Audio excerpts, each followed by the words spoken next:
안녕하세요. 부동산 투자론입니다. 오늘은 제1장 투자에 대해서 공부하겠습니다. 우리는 일상생활에서 투자라는 단어를 참 많이 사용합니다. 돈을 투자할 때도 투자라고 하고요. 뭔가 얻기 위해 시간과 노력을 투자할 때도 투자라고 합니다. 이렇게 다양하게 사용되는 투자라는 단어의 의미를 자세히 보면 한 가지 공통점이 있는데요. 그것은 바로 더 나은 미래를 위해서 현재를 희생한다는 것입니다. 그런 여러 가지 투자 중에서 실제로 투자론이 다루는 영역은 바로 자본시장에서 이루어지는 투자, 그러니까 돈 문제에 국한되죠. 우리가 돈을 버는 목적은 그것을 소비해서 효용을 얻기 위해서입니다. 그런데 미래에 더 큰 효용을 얻기 위해서 현재의 소비를 희생한다면 그것이 바로 투자인 거죠. 그런데 돈을 투자하는 것을 일컬을 때도 그 의미가 항상 같진 않습니다. 우리가 책이나 뉴스 같은 데서 투자라는 단어를 만날 때 그 의미가 조금씩 다른 경우가 있어요.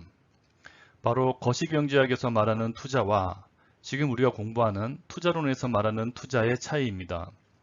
거시경제학에서는 투자를 정의할 때 그 주체와 목적에 상당한 제한을 둡니다. 돈을 투입한다고 해서 무조건 투자라고 부르지 않고요. 주로 기업이 생산 활동을 위해서 자본재를 구입할 때 투자라고 합니다. 생산 활동이라는 것은 토지, 노동, 자본과 같은 생산 요소와 그 밖에 여러 가지 자원을 투입을 해서 우리가 필요로 하는 재화나 용역을 만들어내는 활동을 말하죠. 그 과정에서 부가가치가 창출됩니다. 우리가 흔히 얘기하는 제조업, 건설업, 이런 산업에 종사하는 기업들이 그런 생산 활동을 하고 있죠. 그에 비해서 우리가 공부하는 투자로는 투자의 주체나 목적에 큰 제한을 두지 않습니다. 기업이 아니라도 되고요. 생산 활동을 위한 것이 아니라도 됩니다. 그래서 우리가 투자라는 단어를 만난다면 이것이 거시경제학에서 말하는 의미인지 아니면 투자론에서 말하는 의미인지 잘 구분을 해야 합니다. 그런데 사실 경제학은 상당히 범위가 넓은 학문이고 어떻게 보면 투자론도 경제학의 한 부분이라고 볼 수 있기 때문에 경제학은 이렇고 투자론은 저렇다라고 얘기하기는 좀 힘들어요.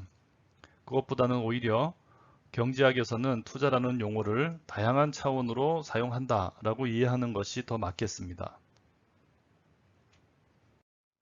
자, 그러면 앞에서 이야기했던 내용을 종합해서 투자의 정의를 한번 내려보죠. 제일 위에 있는 굵은 글씨가 투자론에서 말하는 투자의 정의입니다. 투자란 수익을 위해 자산을 취득하는 것. 수익이라는 것은 투자를 통해 얻은 것을 말하고요. 자산이라는 것은 그러한 수익을 낳아줄 수 있는 투자의 대상을 말합니다.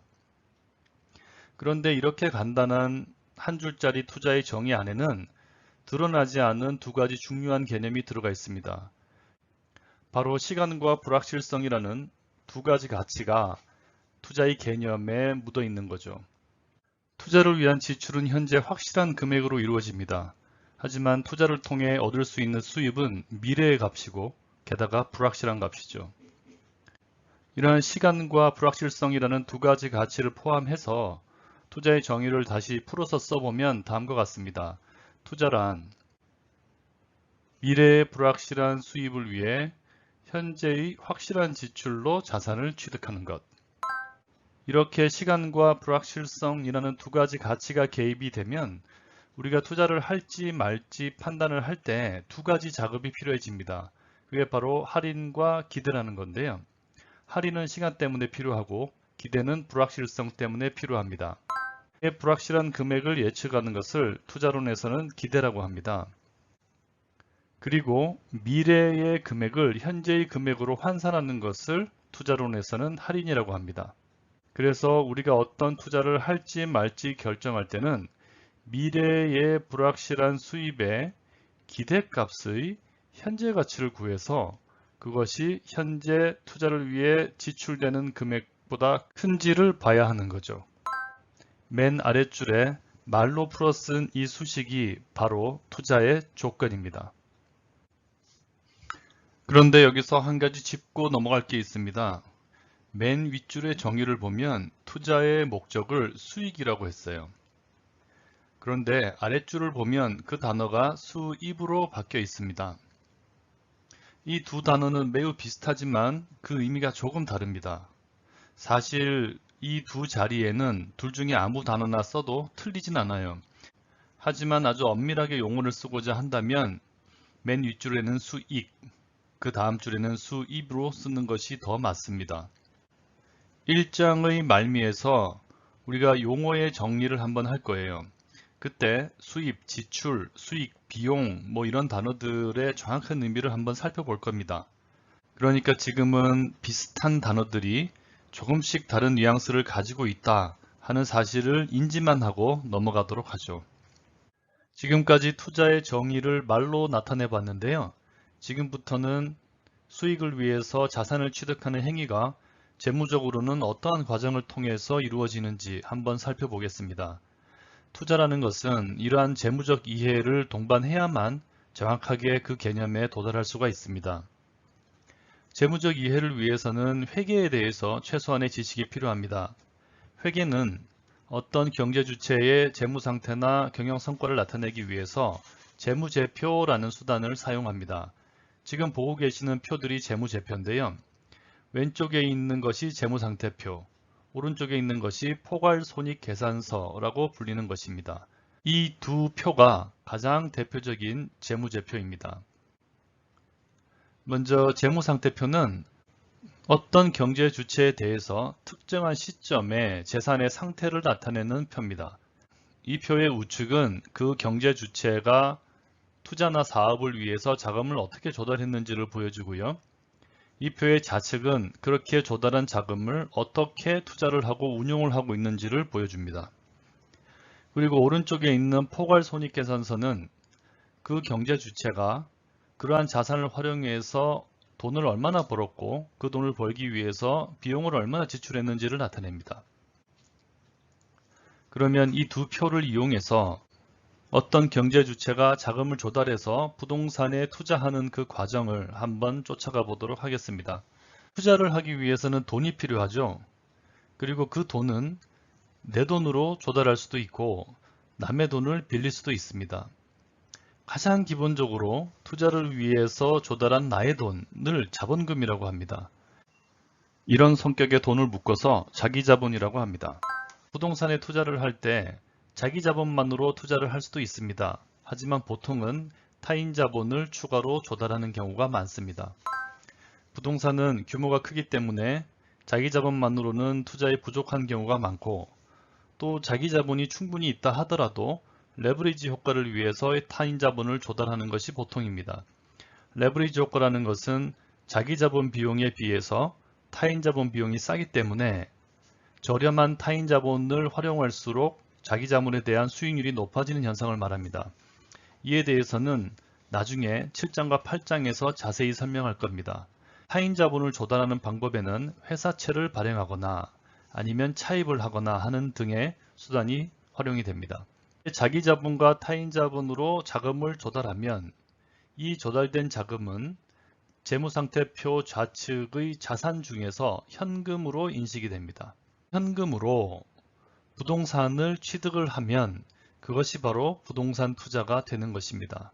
그러니까 실제 투자 행위는 재무상태표의 좌측, 이 자산 안에서 현금이라는 계정이 감소하고 투자 부동산이라는 계정이 증가하는 그런 모습으로 이루어지는 겁니다. 여기서는 부동산 대신에 투자 부동산이라는 표현을 썼는데요. 회계에서는 투자 목적으로 취득한 부동산을 특별히 투자 부동산이라고 부릅니다. 투자 부동산은 우리에게 운용이나 처분의 과정에서 수익을 안겨줍니다. 그런 수익을 영업수익이라고 하는데요. 영업수익은 재무상태표가 아니라 포괄손익계산서에 기재됩니다. 영업수익은 영업활동을 통해서 벌어들인 모든 수익을 말합니다. 이 수익을 얻기 위해서 지출한 비용을 영업비용이라고 합니다. 이 영업비용은 흔히 말하는 인건비, 재료비, 경비 같은 그런 필수적인 비용을 말합니다. 그리고 영업수익에서 영업비용을 차감한 값을 영업이익이라고 합니다. 이 이익이라는 단어는 투자를 통해서 나에게 남은 돈을 의미합니다. 하지만 이 영업이익 단계에서는 아직 모든 돈이 투자자의 것이 아닙니다. 자금을 조달하면서 타인 자본을 활용했다면 이자를 지급해야 합니다. 이자는 채권자의 몫입니다. 이자까지 차감한 값을 세전순이익이라고 합니다. 이것은 벌어들인 돈에 대한 세금, 즉 소득세나 법인세를 차감하기 전의 이익이라는 뜻입니다. 세전순이익 역시 전부 투자자의 것이 아닙니다. 세금은 정부의 몫이기 때문입니다. 세금까지 차감한 값은 당기순이익이라고 합니다. 이것이 바로 투자자가 마음대로 사용할 수 있는 순수한 이익입니다. 이 당기순이익이 플러스 값이면 흑자가 난 거고요. 마이너스 값이면 적자가 난 겁니다. 우리가 바라는 건 흑자의 상태인데요. 흑자가 났을 경우 그 돈을 주주인 투자자는 배당을 통해서 가져갈 수도 있고 향후의 투자를 위해서 유보를 할 수도 있습니다. 이렇게 유보한 자금을 이익잉여금이라고 합니다. 이익잉여금은 최초에 내가 투입한 자본금과 함께 자기 자문을 구성하는 중요한 요소입니다. 이익잉여금을 통해서 자기 자문이 증가하면 다시 자산의 현금이 증가하고요. 그 현금을 통해서 추가적인 투자를 또 할 수 있겠죠.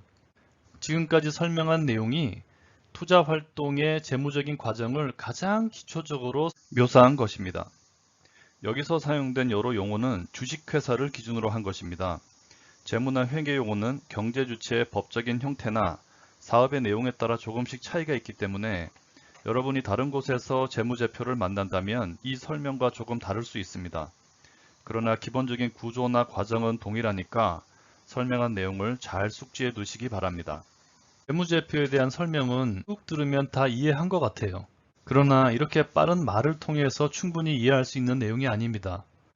이 설명을 토대로 책을 찬찬히 읽으면서 충분히 이해하시기를 바랍니다.